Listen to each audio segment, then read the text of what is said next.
2023년 새해가 시작되었습니다. 새해가 되면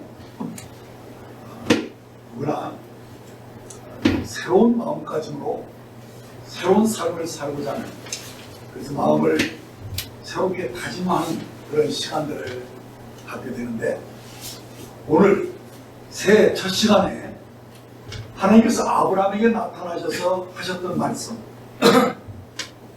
너는 내 앞에서 행하여 안전하라 라는 이 말씀을 올해 말씀으로 여러분들에게 드리고자 합니다. 오늘 우리가 이 말씀에 집중해야 하는 것은, 아브라함이 믿음의 조상으로 불리우게 된 것은 그가 처음부터 좋은 믿음을 가졌기 때문이 아닙니다. 그도 우리처럼 연약했고 미련했기 때문에 많은 어려움 속에서 이 연단 과정을 거쳐서 미련의 껍질이 벗겨졌음을 보게 됩니다. 특별히 아브라함도 오늘 이 말씀을 통해서 그의 일생 일대에 새로운 전환기를 맞이했음을 보는데, 오늘 우리도 이 말씀으로 일생 일대의 전환이 이루어지는 귀한 시간이 되기를 기대해 봅니다. 창세기 17장 1절 2절 말씀을 보시면, 아브라함이 99세 때에 여호와께서 아브라함에게 나타나사 그에게 이르시되, 나는 전능한 하나님이라. 너는 내 앞에서 행하여 완전하라. 내가 내 언약을 나와 너 사이에 두어 너로 크게 번성하게 하리라 하신, 바로 이 말씀을 보시면 하나님이 아브라함과 새 언약을 맺고자 이 말씀을 하신 것이 아니라는 것입니다. 하나님이 아브라함에게 사실상 너무도 오랜만에 나타나셔서 아브라함이 잊고 살았던 그 언약, 이 언약을 새롭게 저희가 인식시키고 재확인하고자 하신 말씀인 것을 보게 됩니다.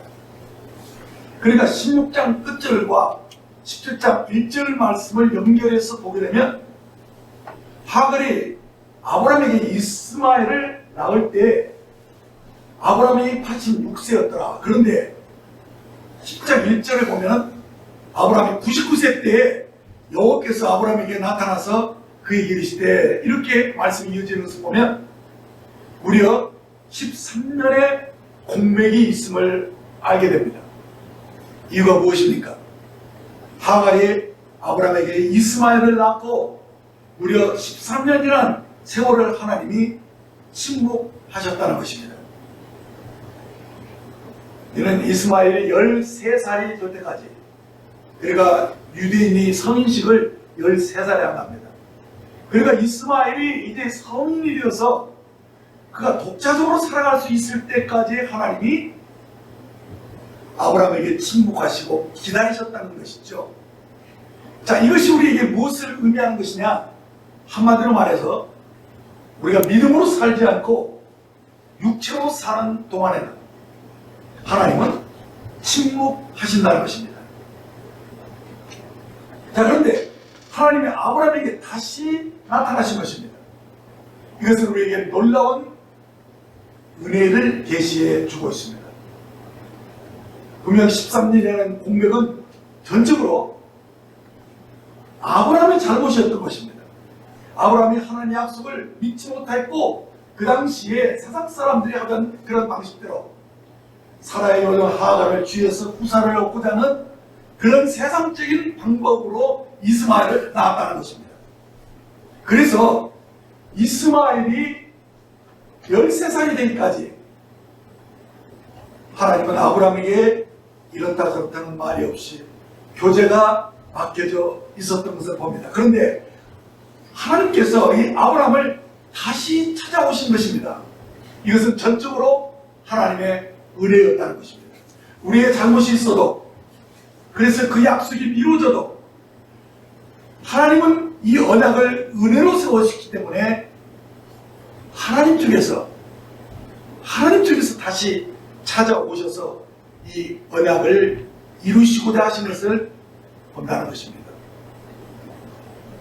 그래서 이 언약이 우리가 은혜로 되어진 것이라는 이 놀라운 사실들을 생각할 때 참 우리가 비록 약하고 어리석어도 그것 때문에 우리가 연단을 받고 많은 세월이 흘러도 아침에 결국 하나님은 이 언약을 이루시는 것을 본다는 것입니다.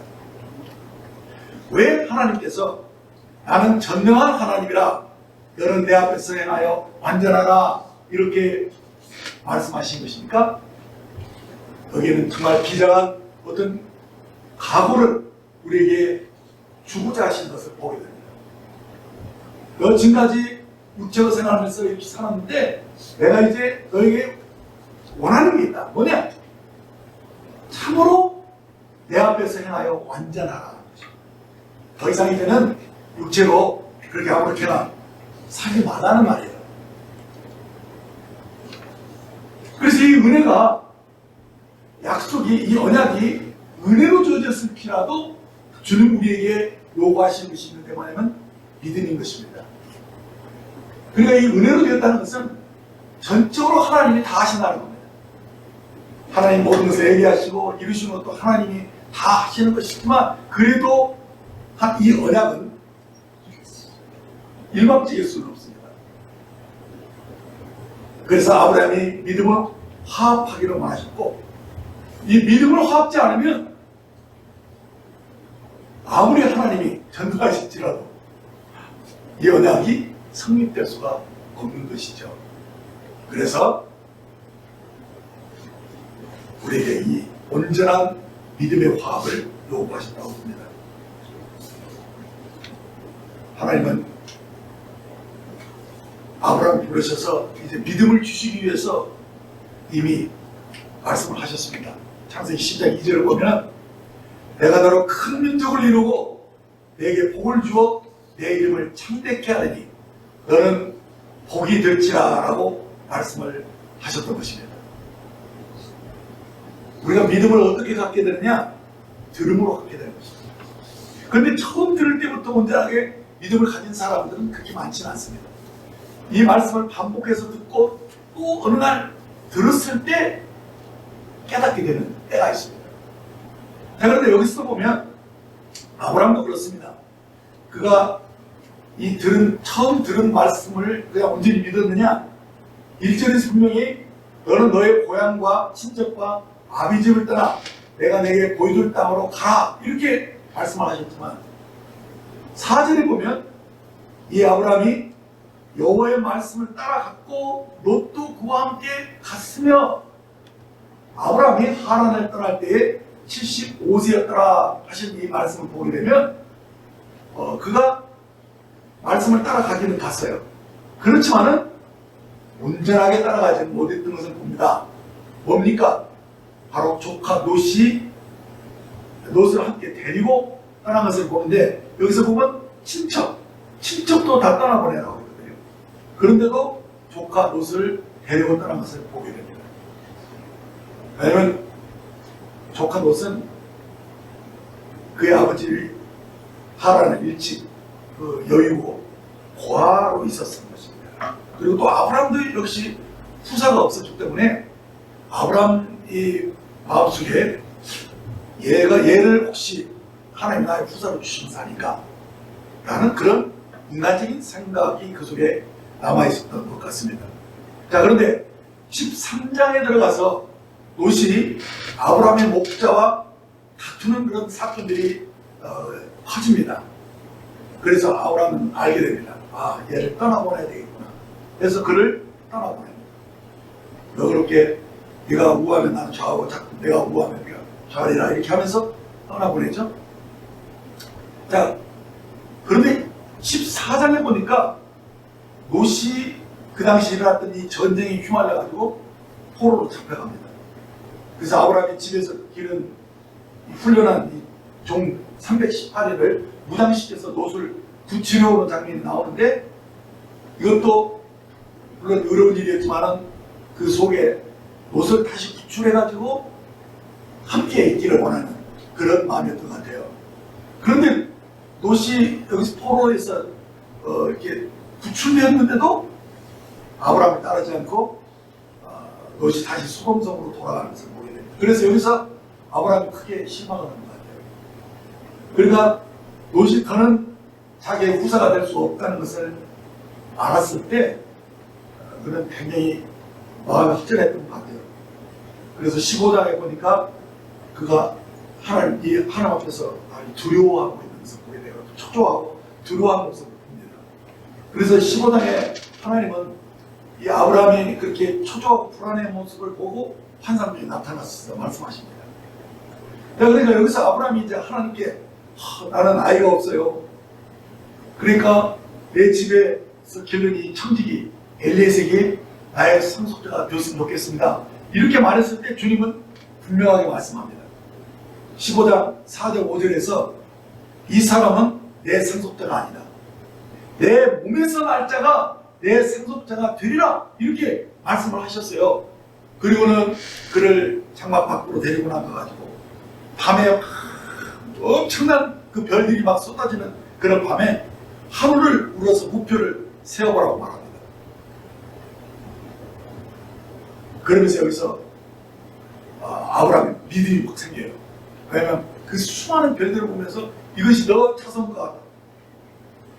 내 자손이 이와 같을 것이다. 이렇게 말씀하시는데 이 하늘의 수많은 별을 보고서 아브라함이 하나님을 믿으니 여호와께서 이를 그의 의로 여기셨다라고 15장 6절에 말씀한 것을 보게 됩니다.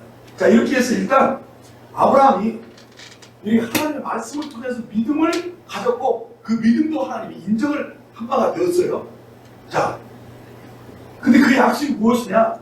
너희 이름을 참되게 해서 크게 번성하게 할 것이고 너를 큰 민족을 이루겠다라는 이 언약의 말씀을 아브라함이 믿었다는 거예요. 자, 그런데요, 이 언약을 지금 분명히 아브라함이 믿어서 의롭게 되었는데 그 언약이 그냥 금방 이루어졌느냐? 그렇지 않잖아요. 무려 10년을 기다렸는데도 뭐 이렇다 할 그런 기미가 없어요. 그에게 후사가 태어나지 않았다는 것입니다. 그러면 여기서 어떻게 되느냐? 우리들의 믿음이 많이 흔들리죠. 근데 믿음이 하나님의 말씀을 우리가 받았다 할지라도 그것이 그 믿음이 뿌리를 내려서 자라서 온전한 열매가 되기까지는 상당한 그런 세월과 또 연단이 거치게 되어 있죠. 그래서 여기서 보면 결국 시험에 걸리게 됩니다. 아브라함이. 그래서 이 시험을 잘 통과해야 되는데 여기서 아브라함이 넘어지잖아요. 3절에 보면 아브라함의 아내 사라가 그 여종 애굽 사람 하가를 가져 그 남편 아브라함에게 처물어 줄 때 아브라함이 가나안 땅에 거한 지 10년 후였더라. 그러니까 이 부부가 10년이라는 세월을 하는 약속을 기다렸지만 아무런 결과가 없자 그냥 흔들린 거예요. 그래서 이렇게 세상적인 방법으로 아마 그 사람들이 젊었다면 이렇게까지 하지 않았을 것 같아요.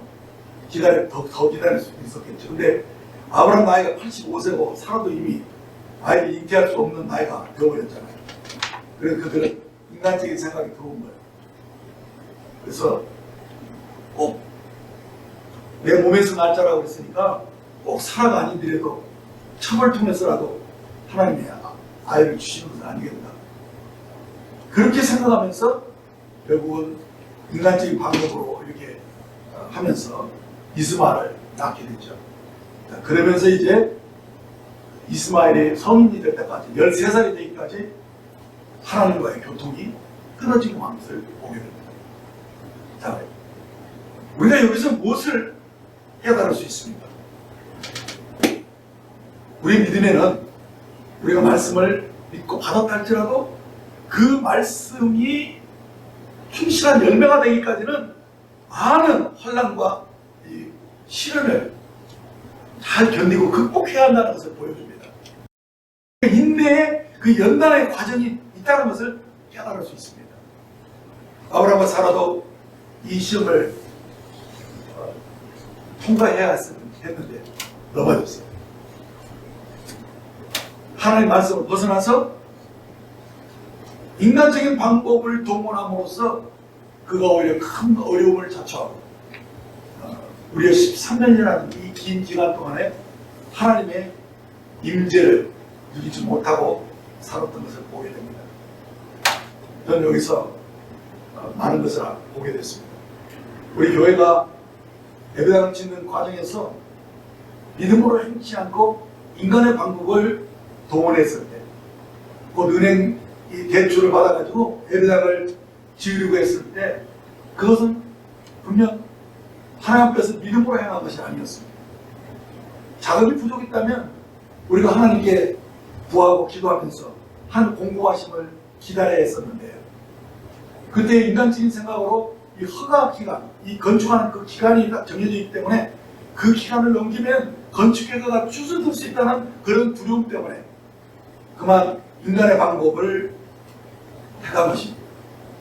하나님은 사랑의 빛 외에는 아무에든지 아무 빛도 지지 말라 이렇게 말씀을 하셨지만 일단 건축을 하고 끝내고 그러면 이 빛도 곧바로 갚아줄 수 있지 않겠는가 그런 생각이 들었던 것이죠.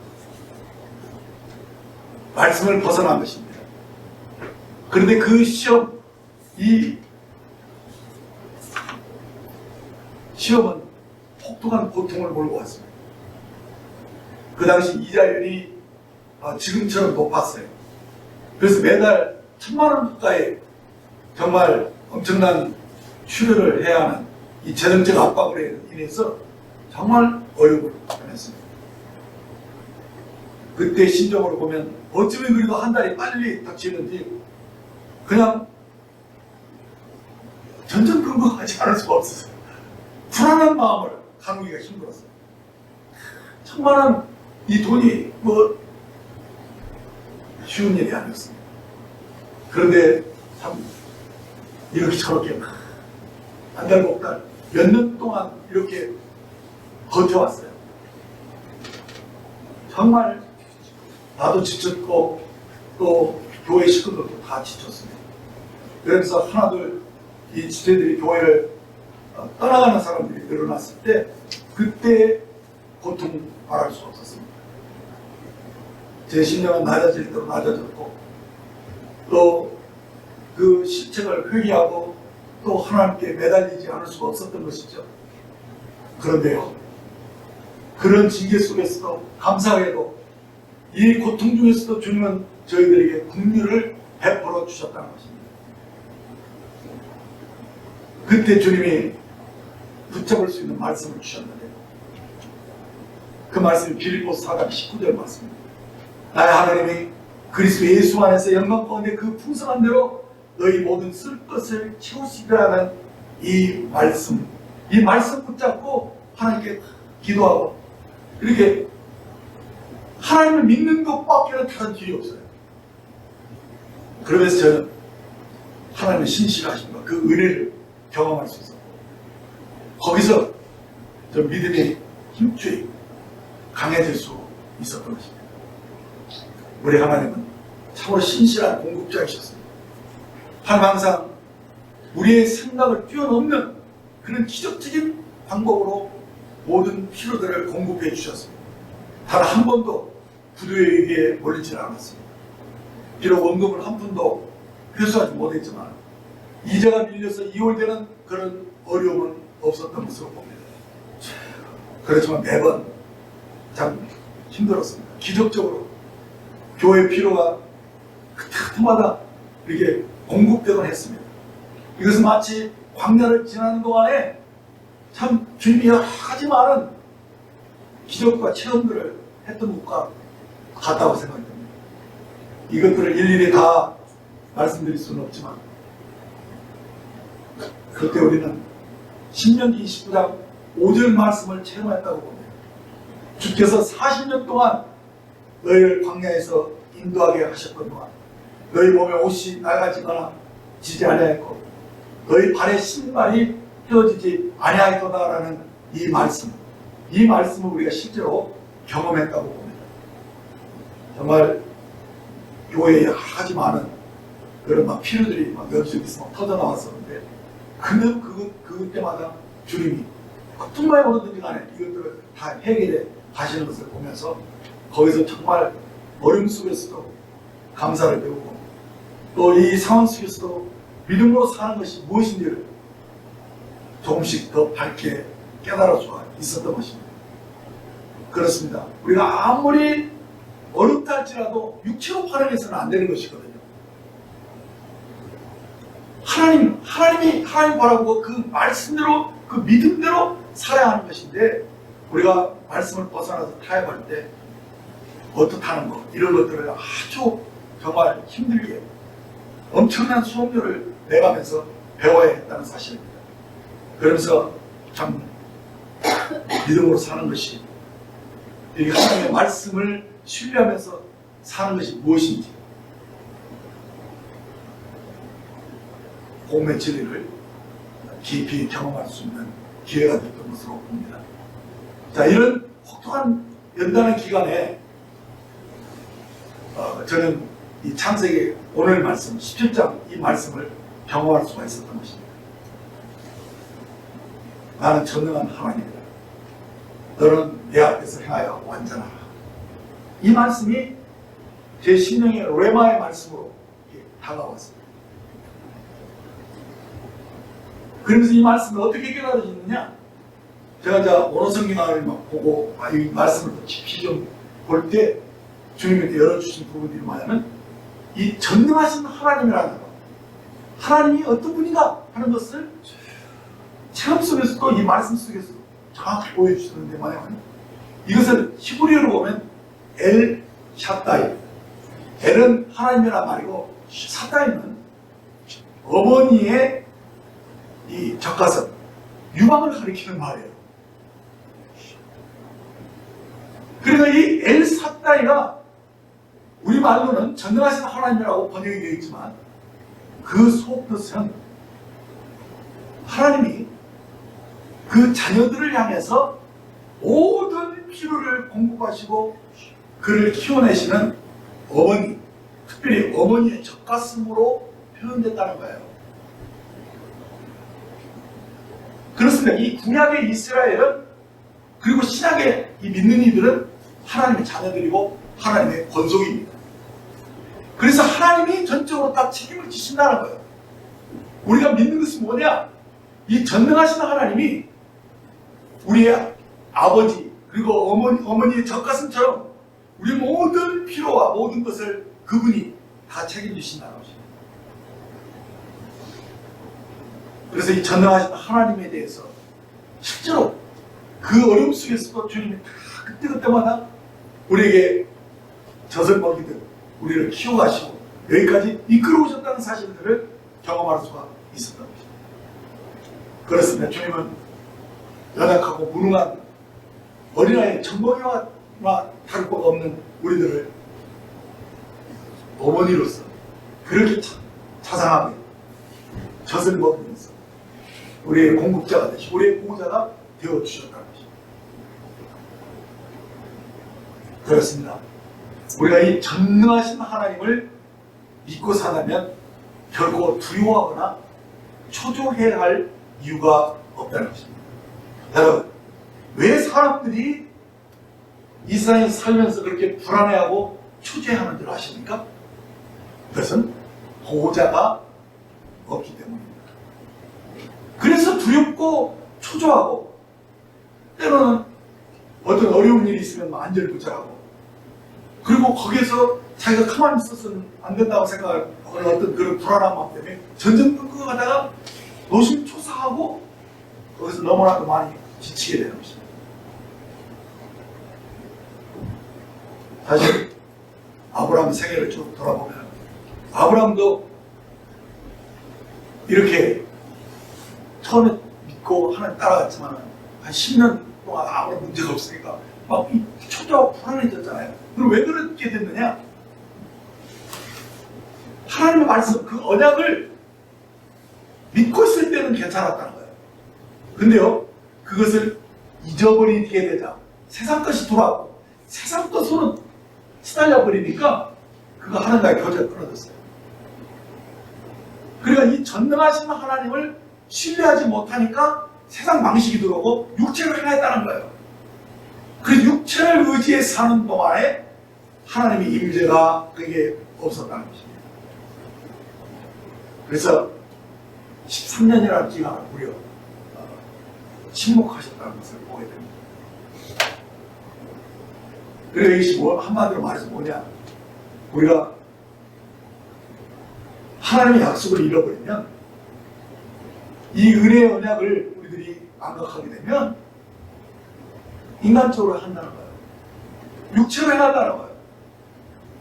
그럴 때 하나님이 어떻게 할 수가 없어요. 그래서 하나님 이제 아브라함이 다시 나타나셔서 하신 말씀이 뭐냐? 나는 전능한 하나님이라. 너는 내 앞에서 행하여 안전하라 라고 믿음을 요구하신다는 것이에요. 어떤 믿음을 요구하시는 것이냐? 그것은 하나님이 전능하신 하나님이라는 거예요. 전능하신 하나님이라는 이 믿음을 우리들이 분명히 붙잡고 체감해야 한다는 것입니다. 근데 그 전능하신 하나님을 믿는 믿음은 어떻게 나타나느냐? 시편 131편을 보시면 우리가 구사해야 되는 믿음이 어떤 믿음인가를 우리를 깨닫게 해줍니다. 여호와여, 내 마음이 교만하지 아니하고 내 눈이 오만하지 아니하며 내가 큰 일과 감당하지 못할 놀라운 일들을 하려고 힘쓰지 아니하니 나야. 실로 내가 내 영혼으로 고요하고 평온하게 하기를 젖된 아이가 그의 어머니 품에 있음 같이 하였나니 내 영혼이 젖된 아이와 같도다. 이스라엘아, 지금부터 영원까지 여호와를 바랄지어다. 이 시편 기자가 노래한 이것이 뭐냐? 바로 어미 품에 안겨서 충분히 젖을 빨고 그리고 나서 잠들어 있는 어린아이의 모습을 우리에게 보여주고 있다는 거예요. 우리가 전능하신 하나님을 신뢰하고 그 품에 안기면 뭐냐? 우리들이 젖먹이처럼. 그래서 이 어머니의 그 젖을 그 품에서 젖을 충분히 빨아먹고 거기서 잠이 들어버리는 그 어린아이, 그 어린아이의 그 평온함, 그 안식을 우리 여기서 보여주고 있다. 하나님이 이게 원하시는 이 믿음이 바로 이거라는 거예요. 하나님들이 정말 하나님을 신뢰하고 그가 공부하시는 것을 젖을 빨아먹는 어린아이처럼 그냥 젖먹이가 뭐 압니까? 그냥 어미 품이여 전부예요. 그 품 안에서 엄마의 젖을 빨고 있는 동안에 그는 모든 걸 다 잃어버리고 거기서 그 품 안에서 잠들잖아요. 하나님 그렇게 하기를 원하시는 거예요. 우리가 때로 이렇게 교만해진다고 오만 방지하게 구는 이유가 무엇이냐? 그것은요, 우리가 은혜를 망각했을 때인 것입니다. 하나님이 우리의 보호자시고 공급자가 되시고 하나님의 모든 것을 그분이 다 책임지신다는 사실을 잊어버리게 되면 우리가 보호자가 없을 때 불안하잖아요. 공급자가 없을 때 초조해지는 거예요. 이거 어떻게 될 건가? 이거 어떻게 감당해요? 이러면서 막 불안해하고 어려워하는 것인데 그것이 바로 어디서 나온 것이냐? 불신에서 나온 것이다. 그래서 우리가 뭔가를 해야 할 것 같은 그런 초조함, 불안해서 하나님께 맡기지 못하고 그래서 서두르고 그래서 교만해지고 때로는 오만 방지해지고 대기를 부리는 그런 모습들을 여기서 보여주고 있습니다. 그래서 이렇게 믿음을 가진 자들의 특징이 뭐냐? 온유하고 겸손하다. 주님이 그랬잖아요. 나는 마음이 온유하고 겸손하다. 복 있는 자는 오만한 자리에 앉지 않아요. 늘 겸손하다는 뭐냐면 하나님을 인정하는 거예요. 하나님을 신뢰하는 것이죠. 그리고 하나님이 그 안에서 말씀하시는 대로 그냥 순종하는 거예요. 그게 온유하고 겸손한 자의 모습인데, 주님은 우리가 그런 믿음을 요구하시는 것이죠. 그렇기 때문에 우리가 어떻게 되느냐? 바로 어미 품에 안겨서 젖을 충분히 먹고 젖을 딱 뗀 아이처럼 안식하는 믿음을 우리에게 말씀하시고 있는 것이죠. 그러면 이 코로나 사태로 인해서 교회가 더 세약해졌죠. 10명만 예배드릴 수 있다 이렇게 하면서 어떻게 보니까 그냥 이 교회가 10명이 남게 되더라고요. 정말 더 이상 버틸 수 없는 그런 어려움에 봉착했습니다. 그런데요, 놀라운 것은 이미 우리가 이런 광야를 거치면서 하나님을 경험했잖아요. 근데도 그래서 우리 심령이 젖던 어린아이처럼 마음이 고요하고 평안했다. 그것은 지금껏 저희를 보호하고 그 피를 공급하신 이 신실한 하나님을 경험하고 신뢰했기 때문에 이런저런 다급한 일이 있었지만 주님은 모든 고비를 다 결정적인 순간에 이 경기가 급격하게 곤두박질치고 정말 이제 막 이 은행에 막 그 대출 이자가 막 급등하는 그런 시즌이 벌써 와버렸잖아요. 근데 그러기 직전에 이자가 급등하기 직전에 주님이 딱 교회를 매각시켜 주신 것을 보면 정말 놀랍고 그 타이밍이 대단했습니다. 그러면서 우리는 그 최고의 값을 받았어요. 그러고 난 후에 모든 것이 다 끊기고 다 멈추고 있잖아요. 지금 정말 놀라운 것을 경험한 것입니다. 그 이외에도 우리가 풀어가야 할 모든 난제들이 많았지만 그때도 참 우리를 평안하게 인도하셨습니다. 저는 그때 갔다가 놀랍게 돕는자들이 나타내 보내셨고 또 이것들을 해결해 주셨습니다. 정말 주님의 은혜를 경험했습니다. 이때 우리들이 이런 우리의 힘으로 할 수 없을 때 참 주님을 바라봤는데 주님을 앙망할 수밖에 없었는데 정말 그 안식 속에서 주님이 모든 일들을 다 하셨다. 지금 주님이 우리를 앞서서 다 행하셨다는 사실을 생각할 때 얼마나 감사한지 몰라요. 만일에 그때 그렇게 이 일들이 해결되지 않았으면 지금 우리 어떻게 했을까? 정말 아찔한 생각이 들죠. 정말 우리 힘으로 빠져나올 수 없는 그 수렁에서 우리를 건져내셨다는 것입니다. 그때 주님이 우리를 건져주시지 않는다면 우리 형편이 지금 어떻게 됐을까? 현기증이 날 정도. 정말 주님의 은혜였습니다. 감사합니다. 정말 얼마나 우리 속이 깊은 곳에서 감사가 터져나오는 겁니다. 자, 저희가 이런 안식 안에서 주님의 은혜를 누릴 수 있었던 것이 무엇입니까? 우리가 이 안식 안에서 이 은혜를 누릴 수 있는 비결이 무엇이었습니까? 그것은 바로 주님의 은혜를 붙잡았다는 것입니다.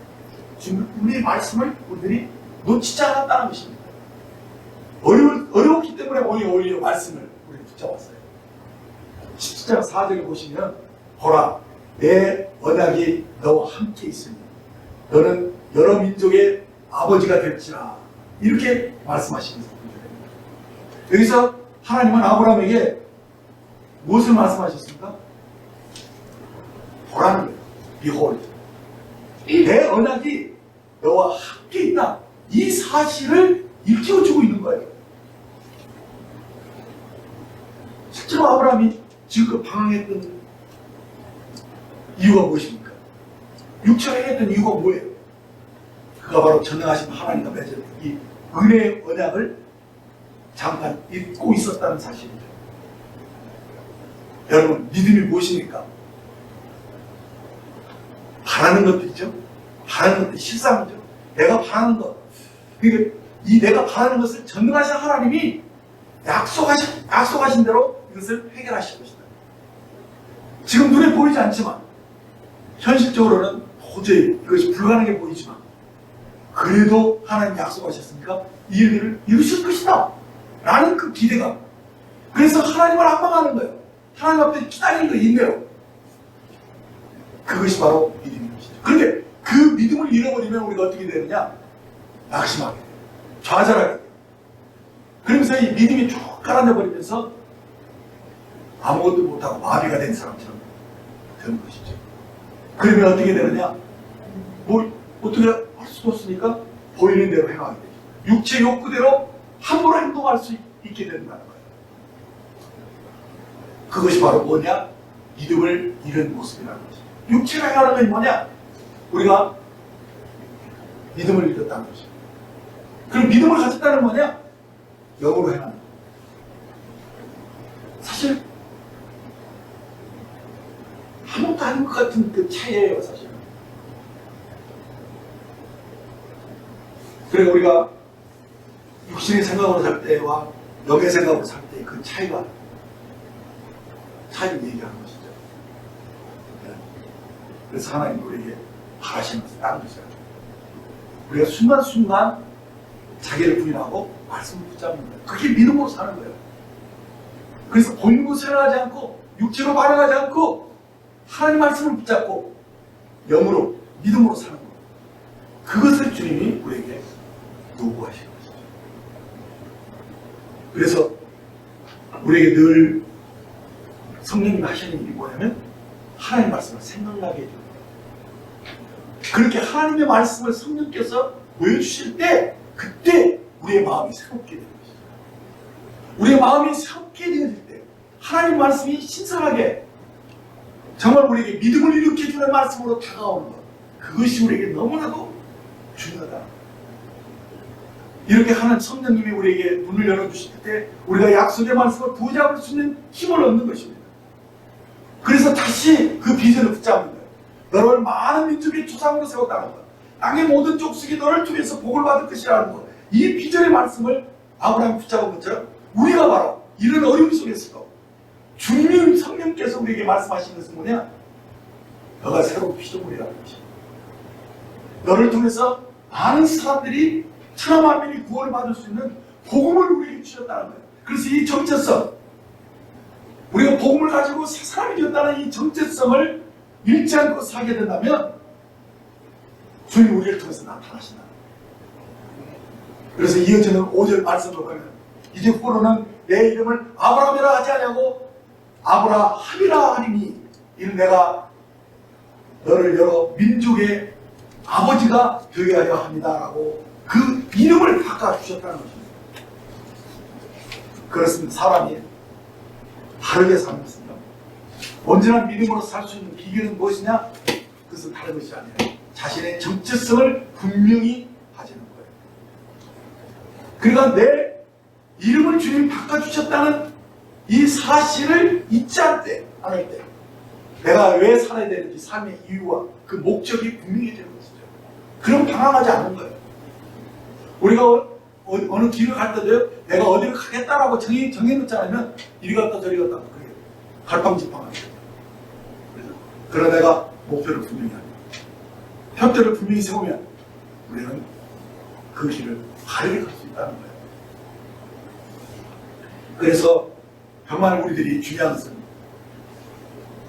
삶의 정체성을 분명히 갖는 것입니다. 내가 왜 살아야 되나? 아 그래, 난 은혜로 구원받은 사람, 하나님의 자녀야. 나는 이제 내 마음대로 할 수 없어. 나는 하나님 붙잡는 하나님 것이니까. 이게 이렇게 분명해질 때 우리는 격기로 하지 않는 것입니다. 고린도서 5장 16절 17절 보면 그러므로 우리가 이제부터는 어떤 사람도 육신을 따라 알지 아니하노니 비록 우리가 그리스도도 육신을 따라 알았으나 이제부터는 그와 같이 알지 아니하노니 그런즉 누구든지 그리스도 안에 있으면 새로운 피조물이다. 이전 것은 지나갔으니 보라 새 것이 되었도다라고 말씀하는 것입니다. 그렇습니다. 이전 것은 다 지나갔습니다. 나의 옛사람은 그리스도와 함께 십자가에 못 박혀 죽었습니다. 지금의 나는 그리스도 안에 있는 새로운 피조물로서 거듭난 하나님의 자녀라는 것입니다. 그래서 나의 삶의 이유와 목적이 이제는 분명해졌다는 것입니다. 이전처럼 내 마음대로 육체로 반응하면서 죄 가운데 살 수 없다는 것입니다. 이제는 내 안에 진정한 나, 곧 주님의 생명과 연합되어서 다시 태어난 나의 영이 진짜 나이기 때문에 나는 영생을 가진 하나님의 자녀답게 살 수밖에 없다는 것입니다. 이것이 바로 나의 정체성을 근거해서 합당한 삶을 살고 있는 우리의 모습이 되어야 됩니다. 이것이 바로 아브라함의 이름이 아브라함으로 바뀐 이유인 것입니다. 그리고 하나님은 그날 아브라함에게 할례를 받으라고 명하셨습니다. 창세기 17장 11절에 보면 너희는 표표를 배워라. 이것이 나와 너희 사이의 언약의 표징이니라 라고 말씀합니다. 이 언약의 표징이라는 것은 우리가 늘 언약을 기억하고 이 언약 안에서 살 수 있는 그 표시로 할례를 행하는 것입니다. 그래서 몸의 흔적을 남기도록 하는 것인데 이 흔적이라는 것은 어디다 흔적을 남겼느냐? 남자의 이 성기 표피를 베어내면서 그 할례를 행하면서 그것을 언약의 표징으로 삼았다는 것입니다. 왜 이렇게 하신 것이냐? 남자의 상징은 인간의 욕망을 대표하는 거예요. 여러분 드라마 같은 거 보면 모든 범죄들이 다 남자의 거기서 생긴 그 욕망에서 생기는 것을 보게 돼요. 그래서 다른 인생을 망가뜨리고 그리고 막 그 마음대로 막 욕망으로 해갈 때 그때부터 다 모든 것이 흐트러지는 것을 보게 돼요. 그리고 한마디로 말해서 이게 왜 할례를 행하는 것이냐? 욕망대로 살지 말라는 거예요. 몸에 일어나는 이 욕구와 마음의 그 욕망, 이 충동으로 살지 말라는 거예요. 믿음의 사람은 바로 이 부분에서 죽은 자예요. 또 우리 속에 남아있는 이 욕구도 십자가에 자기가 내가 못 박는 사람이 되어야 하는 것을 우리에게 보여준 거예요. 고린도서 2장 11절에 보면 또 그 안에서 너희가 손으로 하지 않냐는 할례를 받았으니 곧 육의 몸을 걷는 것이요 그리스도의 할례니라 이렇게 말씀합니다.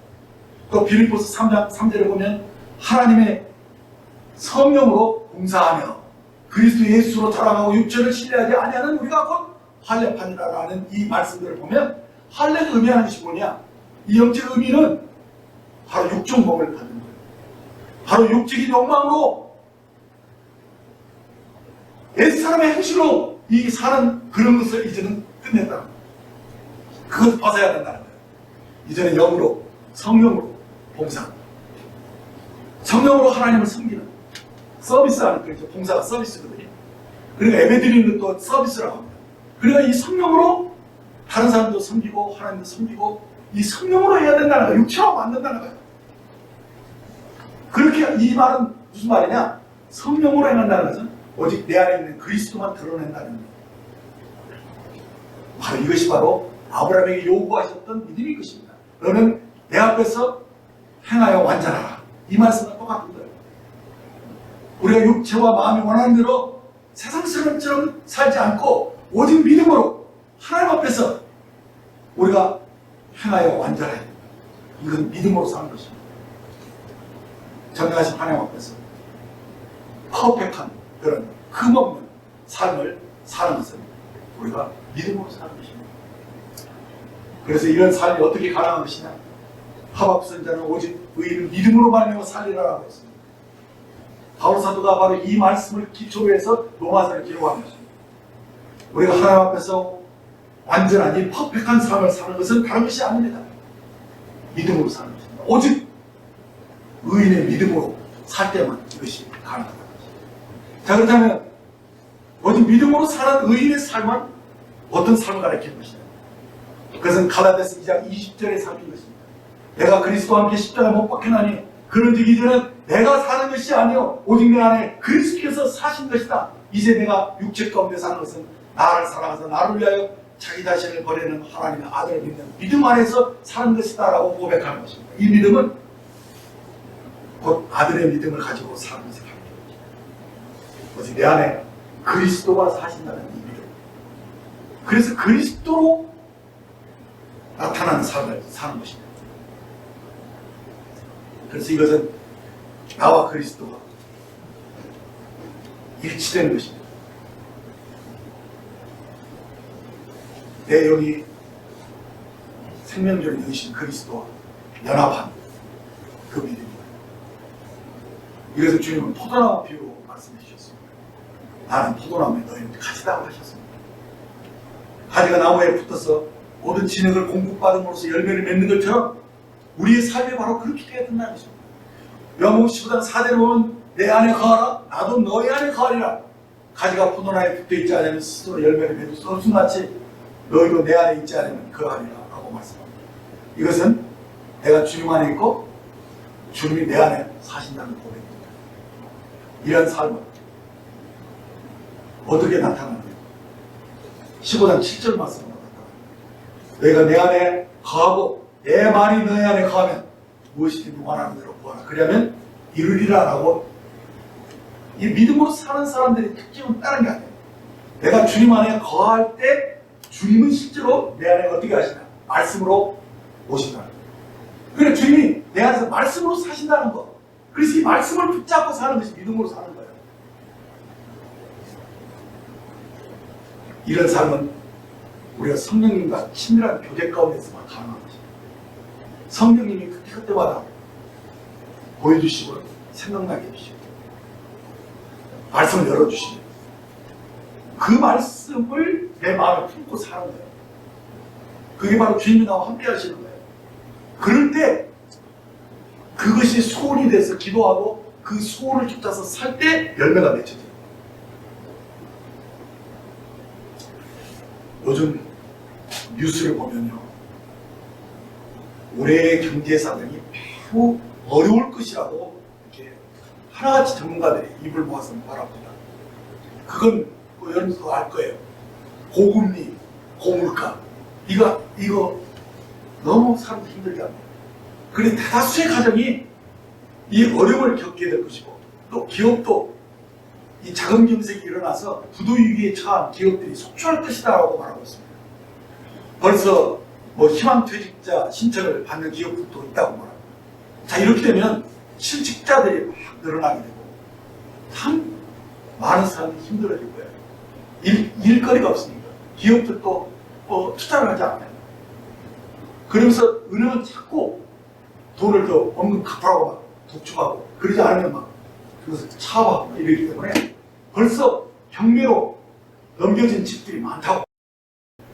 그래가지고 심지어는 아파트가 값이 반토막이 났다고 막 그렇게 말하고, 대다수 사람들이 이제 23년도에는 너무도 힘든 한 해를 보내게 될 것이다 라고 말하고 있습니다.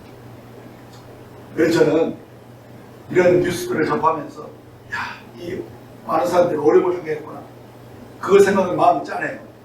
참 이렇게 힘든 한 해를 살아가게 될 것들을 생각하면서 이런 생각 저런 생각을 하면서 제가 참 가슴이 아프더라고요. 그런데 한편으로는 믿는 우리에게는 이것이 영혼들을 얻는 기회가 될 것이라는 생각을 하게 됩니다. 왜냐면요, 세상에서 환난을 받으면 두 종류로 나눠져요. 생명을 가진 사람들은요, 오히려 이 환난이 그 사람을 새롭게 합니다. 주님을 의지하면서 거기서 이 어려움들을 극복하면서 주님을 경험하게 돼요. 그리고 더 담대해지고 이 모든 것을 이기며 승리하는 삶으로 나타납니다. 이 생명을 가진 사람의 특징이에요. 그런데요, 세상 사람들은 이 풍파가 막 오잖아요. 그러면 나아집니다. 낙심창만하게 돼요. 그러면서 그들이 죽겠다고 말합니다. 근데 그 심령이 뭐냐면 심령이 낮아지고 가라져졌다는 얘기죠. 근데 복음이 되게 언제 들어갔냐? 바로 이렇게 심령이 낮아졌을 때, 부서졌을 때, 그때 성령님의 역사가 강하게 나타나는 거예요. 자, 그렇다면 바로 이 세상에서 부는 이 풍파가 믿는 우리들에게는 하나님을 경험할 수 있는 기회가 되지만 세상 사람들에게는 오히려 복음을 들을 수 있는 기회가 주어진다는 거예요. 그렇죠? 하늘의 별들을 보면요, 어느 때 더 밝게 빛납니까? 어둠이 짙어질 때 더 밝게 빛나는 것을 보게 된다. 그렇기 때문에 이때 어려울 때 우리들이 일어나야 해요. 우리는 아브라함의 하나님을 경험한 사람, 아브라함이 나타나시는 하나님, 전능하신 하나님, 엘사다의 하나님을 우리는 경험한 사람.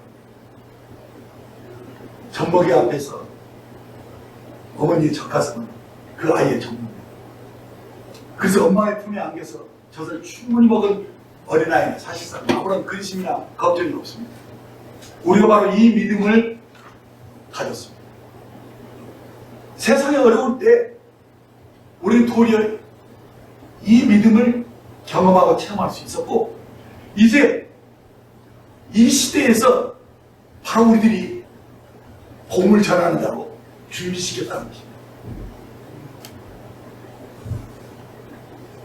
어려움 속에서, 이 고통 속에서도 평안을 잃지 않고 능히 세상을 이길 수 있는 이 믿음을 가진 우리가 이제 일어나야 하는 것입니다.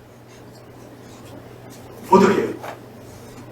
바로 우리들이 승리하는 모습을, 또 이 모든 어려움들을 극복해가는 모습들을 세상 사람들이 보게 해야 된다는 것입니다. 그럴 때 하나님이 영광을 받으시고 또 주변 사람들에게 복음이 전해질 수 있는 기회의 문이 열리게 된다는 것입니다. 실제로요, 막 궁핍하고 어려울 때 이때 사람들이 마음이 낮아져 있습니다. 마음이 가려져 있어요. 근데 이렇게 어려울 때 누군가 가까이 다가가서 친절하게 위로의 말씀을 전하고 또 그들의 필요를 채워주고 도와줄 때 그들의 마음은 열린다. 그래서 그 심령이 낮아져 있을 때 여러분들이 이 복음을 전하면 이전 같으면 듣지도 않았던 이 말씀들을 귀담아 듣기 시작한 것입니다. 여러분들이 복음을 예전에는 멸시했던 사람들이 이 낮아진 심령으로 힘들 때 이 복음이 저들의 영혼 속에 스며들어갈 것을 우리는 기대하는 것입니다. 성령님의 역사가 일어납니다. 그래서 많은 사람들이 구원받는 일들이 이 어려운 때 일어난다는 것입니다.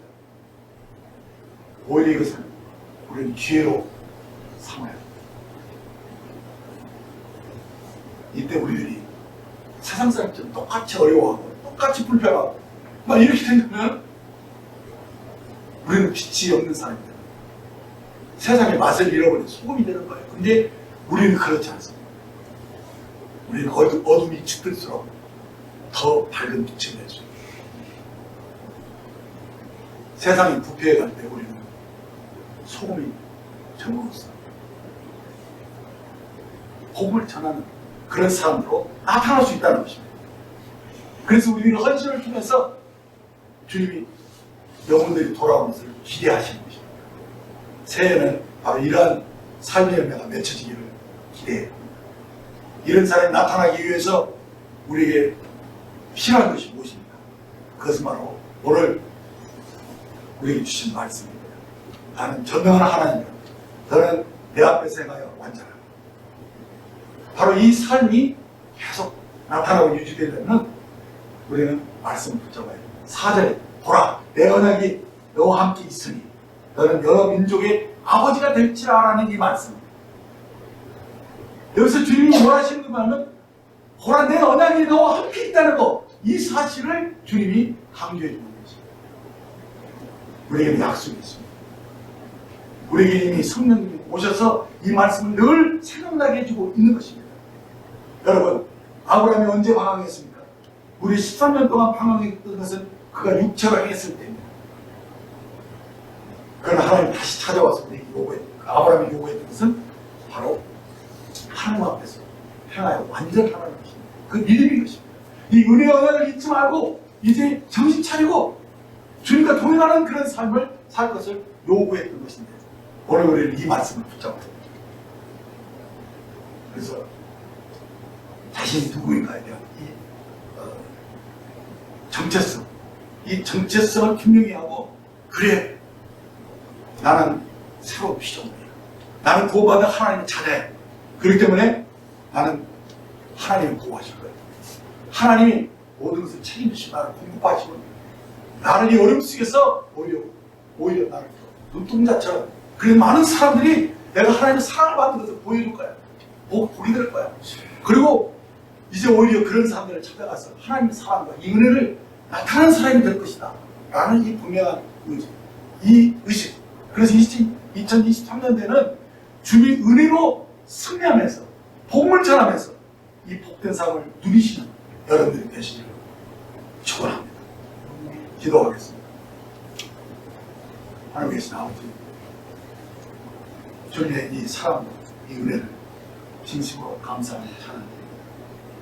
2022년도에도 주님이 저희를 은혜로 보호하시고 지키셨습니다. 2023년도에도 우리를 주의 은혜 가운데 살도록 성령님 도와주시고 저희들을 통해서 주님이 영광을 받으시고 저희를 통해서 주님의 일들을 이루시기를 소원합니다. 저희가 저에게 베푸신 이 은혜를 저희들이 늘 기억하면서 내가 주님 안에, 주님 내 안에 계신 것을 늘 의식하면서 이제 내가 누구이며 무엇을 가졌고 또 어떻게 살아야 할 것인가를 늘 생각하면서 성령님의 인도하심 속에서 때마다 주님이 말씀하시고 보여주시는 대로 믿음으로 행하고 믿음으로 살게 해주시기 바랍니다. 많은 사람들이 저희들을 산에 있는 동네처럼 볼 것입니다. 저희들이 승리하는 모습, 저희들이 주님 안에서 이 어려움 속에서도 모든 것을 이기고 기뻐하는 그런 모습들을 주님 저들이 보게 해주시고 저희를 통해서 이 복음이 증거되게 해주시기를 원합니다. 많은 사람들이 저희를 통해서 주님을 만나고 구원받는 일들이 일어날 것들을 기대해 봅니다. 주여 저희들에게 은혜를 베푸시고 또 저희를 통해서 나타나실 주님을 기대해 봅니다. 주님 계속 저희들이 끼어있게 하시고 기도하며 말씀 가운데서 정말 주님과 동행하는 저희들이 되기를 간절히 원하고 이 모든 말씀을 우리 예수님의 이름으로 기도했습니다. 아멘.